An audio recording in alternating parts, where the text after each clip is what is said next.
Hi guys, welcome to a new tutorial. Before we begin, thank you very much. While I've been away, you guys have pushed me beyond 1,000 subscribers, which is incredible. I never thought that I'd reach 100, so to reach 1,000 is quite insane.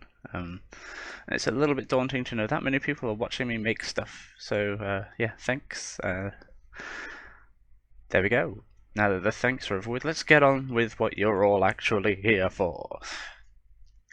We are going to be covering making a water plane today. It's been requested a lot and it's been long overdue, so we're going to make a water plane. So I'm just going to quickly get rid of some things. There we go. And I want to move my player's start position because I want to be able to see this very quickly if we were to press play. So we're just going to quickly spin him. There we go. There we go. So, water planes are actually quite easy to set up. There's quite a lot of stuff that's already in Unreal that will help us do this. So I'm going to run you through that and show you guys what these things are doing and how they're working. So hopefully you'll have a better understanding and you'll be able to take what we make here and make it a little bit more complex should you need to. This is actually going to be quite basic. We're not going to be using too many nodes. The material is actually going to be really fast to create. You'll see that there's quite a lot of things that we can do to push this even further, but I'm just making a basic water plane because I need newcomers to the software to be able to make a basic water plane before we even think about taking on something more complex. So, let's begin. The only texture I'm going to be using is my water norm that I got from the Josh Trevisial rain tutorial. I'm going to leave a link to this file in the description. And that is what we're going to be using as our texture. Now, I'm going to right click, I'm going to make a new material. I'm going to call this... Apparently I'm not going to call anything. My trackpad was still on from my laptop and I accidentally clicked using it. You silly thing. Right, water plane _m. Now we're going to open this up. And the first thing we're going to do is we're going to make this appropriate for water. So we're going to go to the blend mode in the left and we're going to change this to translucent. And we're going to leave this to default lit because we actually want it to be affected by lighting. But we're going to scroll to the lighting mode and we're going to change this to surface foreshadowing. We'll just let that catch up. And this will allow us to use normals and refraction, which is great for glass and for water. So, the first thing we're going to do is we're actually going to get some nice colors going. So we're going to hold 3 and left click. We're going to do that twice to get 2, 3 vectors. And these are going to be our colors. So I'm going to choose a deep blue here and then a lighter blue. There we are. And now what I'm going to do with these is I'm going to lerp them. So I'm going to hold L and left click for a lerp. I'm going to put the dark blue into A and the light blue into B. And then I'm going to put this into the base color. Now our alpha is currently empty, so what we're actually going to do is we're going to be using a depth fade, which means that anywhere that our water plane is touching, we're going to get a nice fade of color wherever it's intersecting with another object. So if we right click and we search for a depth fade, there we are, we're going to use this as the alpha.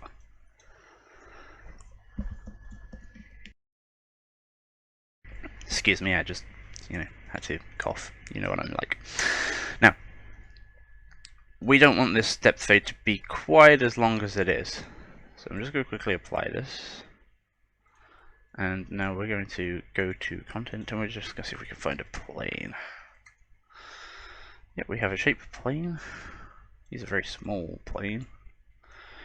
So what I'm going to do is I'm just going to wash them up a bit. Boop! There we go. Nice large plane now, and this is going to act as like our little test area. And what I'm going to do is I'm going to put this material onto the water plane. There we go, we can see that it's finally catching up now. So when it does so in here, we're going to be able to see the way that the colours are interacting.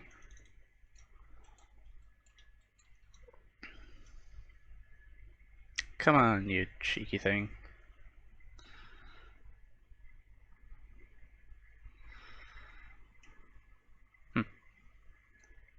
He just doesn't want to play ball.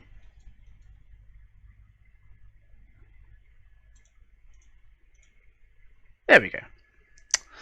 So now you can see, if we minimize this down, we have this nice fade towards the edges where it's touching an edge.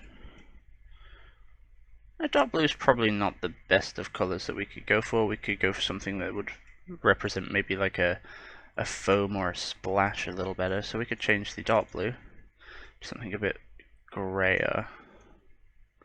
Just pull some of the colour out and make it a bit whiter. So we're just going to go back into the material now. And we're actually going to do the normals. So what we're going to do is we're going to get our water norm, but we need to use just a texture object. There we go. Now that's because I had my water normal already selected, it's put this in here by default. And this is a texture object, not a texture sample. So we don't want a texture sample, we need a texture object. And the reason we're going to do that is because we're going to be using a material function. So if we right click and we search for material function, then you'll get material function call. Now by default this is unspecified. What we need to do is go into the left here, and under the drop down we're going to search for four-way, but we can't find it because we need to go into view options and we're going to show engine content. And you'll find we have four-way chaos, motion four-way chaos normal. And this, if we double click on it, you can now check out this material function. What this is doing is it's taking our material, see here, this is going to be our material, this is just a preview that it's showing. It's going to plug this material into all these different texture samples, and it's adding them all together. But what it's doing is it's panning them all slightly separately, based on a speed that we put in, multiplied by time. So it's going to take our normal, this is the preview, remember this is not our normal, and it's going to pan them all in random directions, add them all back together, and then it's outputting this as our little function. So essentially it's doing all of this for us without having to rebuild it, and because it's a function we just get a singular node here. So to actually use this, we're just going to take our texture object and we're going to plug the texture object into the texture 2D sample here. And what that does is it will plug that in to this in the material function, which will then update all four of these. Now inside the material function, these are always just going to look like the preview, but because we've plugged this in here, and this is a parameter, we can actually change it. Excuse me. So what are we going to do next? Because if we plug this in to the normal, and we hold U and left click for a texture coordinate and plug that into the coordinates, so we actually have some coordinates there. Excuse me 1 second. I think I'm coming down with a cold. Oh no. So we'll wait for this to update, and we should be able to see some nice wibbly wobbly things. This is taking much longer to update than it should. Unfortunately, my laptop has decided that today it's going to be a slow day. So, come on, you cheeky thing. You can do it. You can do it. Alright, well here we go. So now you can see this on the actual preview here. We've got this nice wobbly texture, which you'll admit is quite cool. And you can see it's actually wobbling the light here. We haven't applied, so it hasn't appeared here yet. But we're actually going to bring that down a little bit because it's going to be quite repetitive. So what we're going to do is we're going to copy and paste the motion chaos, and then we are going to plug this texture into the texture again. Let's just quickly check this. Yep, it's still the same. It's just a little bit apprehensive because we've lost all the brackets here, but it's fine.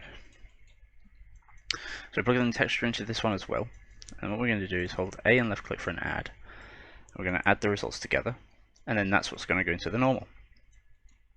Okay, but we're going to change this up ever so slightly. So what we're going to do is we're going to hold, we'll hold S and we'll left click, and we'll plug that into speed. Now what we're going to do is we're going to name the parameter as speed. I'm going to default this. Oh no, I'm closing everything to 0.9 perhaps. So this one now is going to be moving quicker than the top one. The top one though still doesn't have any texture coordinates, so it's not going to do anything. So we're going to plug the texture coordinate into there as well. And there we are. That will give us two sets of this that are then added together, so we should be able to see two different directions when this decides it wants to update itself. Come on. Come on. Be nice to me.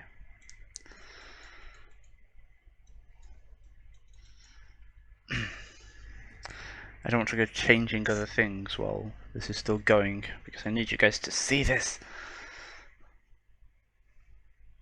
There we are.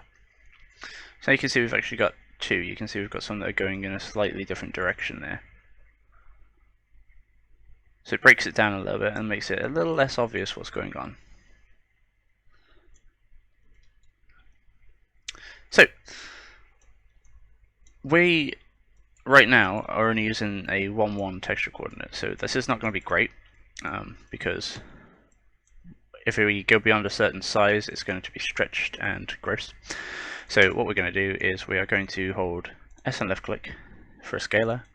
We're going to call this scale. I'm going to default this to 1. I'm going to hold M and left click for multiply. I'm going to multiply the texture coordinate by the scale, and I'm going to use this in the UV coordinates for the four-way motion chaos. So now we have control over the actual scale as well. So those are our normals done. Ta-da! Lovely, lovely normals. It's our color finished. So we have the color. So let's just quickly comment this out so we can see. So we have color and we have normals. The next thing we're going to do is we're going to do refraction, which, if you don't know what refraction is when light hits the surface is going to cause the light to bend, which is going to give us a refracted view.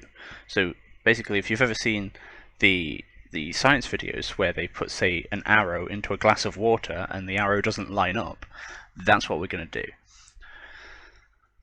Excuse me. So refraction is actually quite easy to use. What we're going to do is we're going to hold 1 and left click twice. We're going to set one to just a constant of 1, and the other is going to be a constant of 1.33. Now 1.33 is the refraction index for water in the Unreal Engine. You can check out the documentation for refraction, and there are lots and lots of different examples for base numbers, for levels of refraction based on different things. So I think glass is a little bit higher at like 1.48, I think, or 1.38. It's higher than water anyway. But to use these properly, because you're not going to get refraction everywhere, we're going to lerp. So hold L and left click, plug the 1 into A, the 1.33 into B, and then for the alpha we're going to use a Fresnel, which is plugged into the alpha. But what we need to do then is, with the Fresnel selected, go to the base reflect fraction, and we're just going to set this to 0. The exponent we're just going to leave at 5, but this can act sort of like an angle, almost, but not exactly. So if you change this, then the actual angle of refraction is going to change, but it's ever so slight. So play around with that number to see if you get what you want. This is it for refraction. So that's going to cause some nice refractive quality. Next we need to do our roughness and a little bit of spec. So we're going to, there we go, this is updating. We're going to hold 1 and left click twice again. I'm going to plug 1 into the spec and 1 into the roughness. And I think the specular we're going to go 0.005, and the roughness, we'll say about 0.3. Now the reason we're changing the roughness is because by default when the light is hitting this, it's not quite reacting to the surface the way that we would need it to. In fact, no, 0.005 is going into the roughness, specular is being left alone. So we want roughness to be very, very low, because that will make the reflected light like scatter in such a way that we like. And then the second scaler, we're actually going to put this to 0.8, and we're going to plug this into the opacity because we don't want this to be fully opaque. We actually need this to have a bit of, a bit of see-throughness to it. So we're going to apply that, and now it's going to take its time and it's going to do its thing.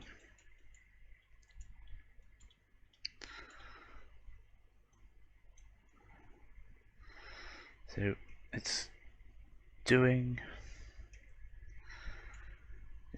I think at one point I'm going to have to check to see whether or not YouTube allows me to cut things out.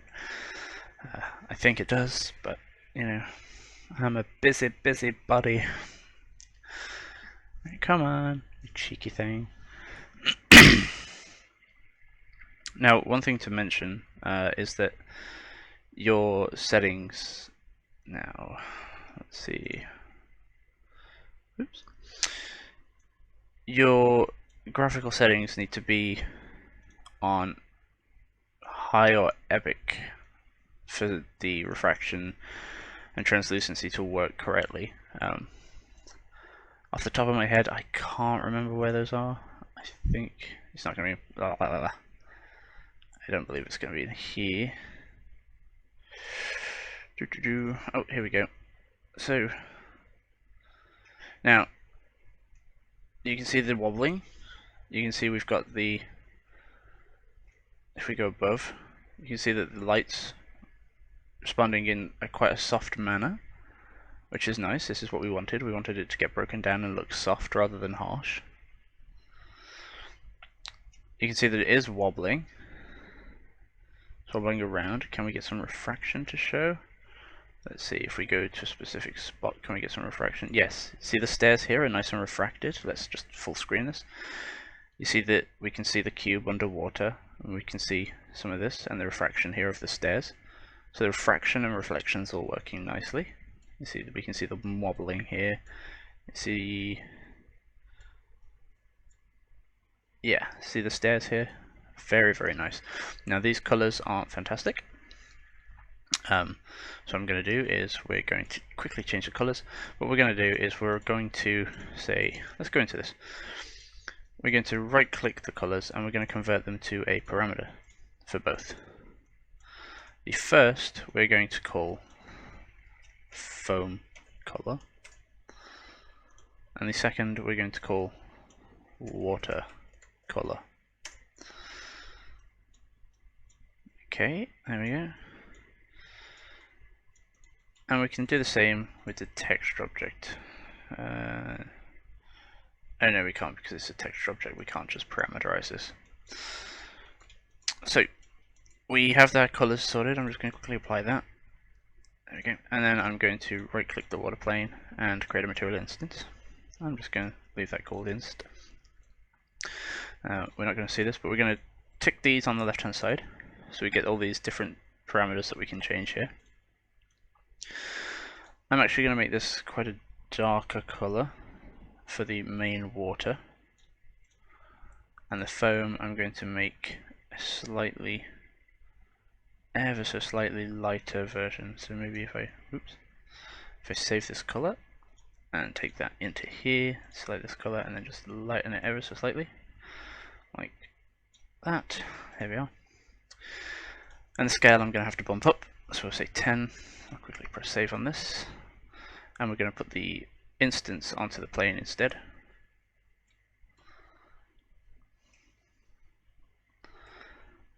And then we play the waiting game.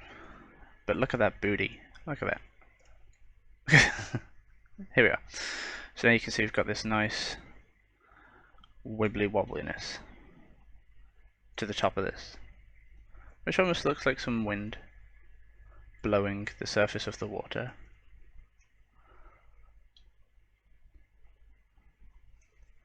Now again, like, these colours aren't really that great, so I might add a bit more green to this.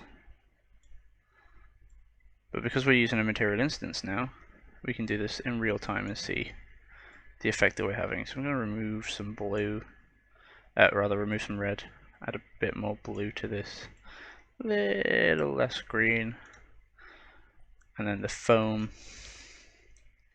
or rather just the depth fader along the edges. We're going to, we're going to make it like a grey. There we go. That's nice.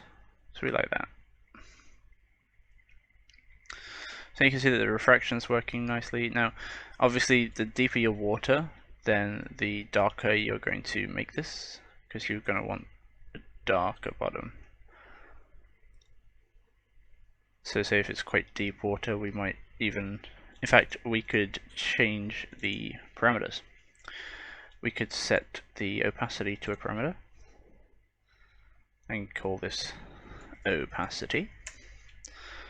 So we can change this, and we can also do this with the roughness. So convert the roughness to a parameter and name this roughness.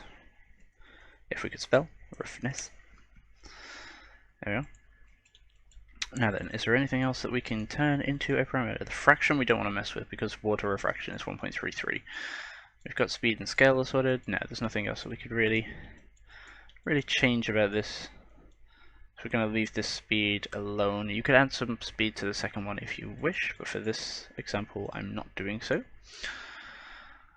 quickly tick that. And now if we go into the instance, we have opacity and our roughness available to play with. So we're just going to wait for this to update itself. Shouldn't take too long. All I did was parameterize parameter. Yeah, you know what I mean. I turned things into a parameter. Come on. So Mannequin, how are you feeling today? I'm okay. Brilliant. It's the first sign of going crazy, you know, talking to yourself, although I do that a lot because I can't see any of you guys. Come on! Come on!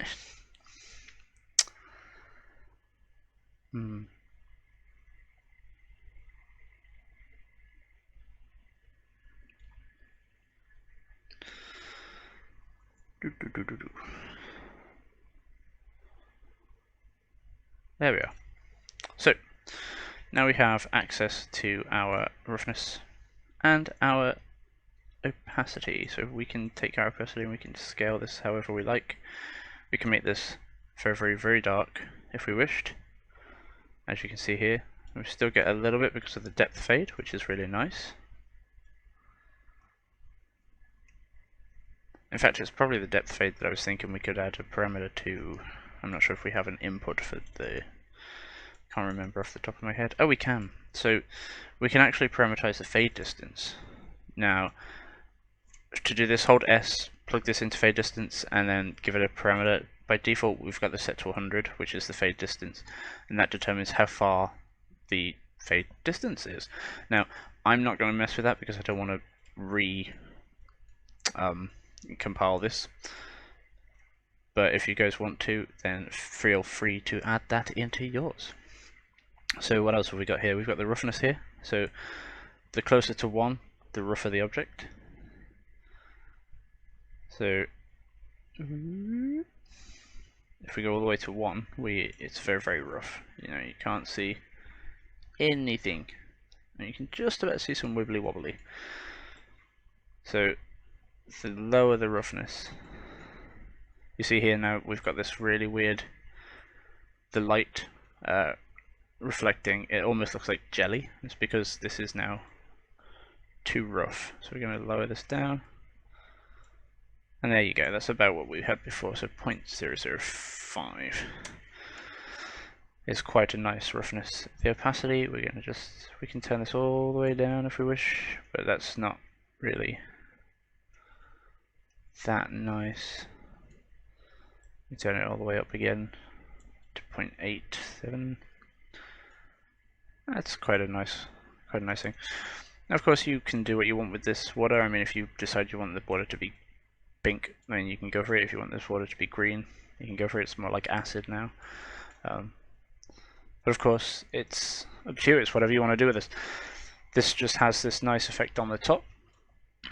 Excuse me. Some really nice refraction and some nice reflection. It also has some nice depth fade. So, like if the guy goes in, oh, we have some collision on this thing. Let's quickly remove the collision from the plane. Oh, well, actually, yeah, blah, blah, blah. Collision, yes, let's see.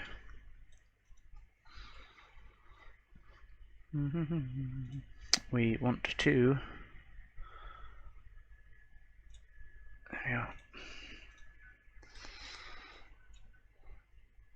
Oh, there we go. It's a bit deep. So what I did there was I changed the collision to overlap only pawn. So the pawn can now actually give an overlap, can get overlap events triggered with this water. But you can see there that the depth fade is working on the guy as well. So you can see that he has that nice white fade to him if he's in the water, which is quite cool. And that will update with his location. So there you guys have it, a really basic water plane, just using 4-way motion chaos, but with some nice refraction, cool waves, nice reflection, and depth fade. Hopefully this is something you guys can use in your projects. I hope that's been helpful for you. I will see you guys next time.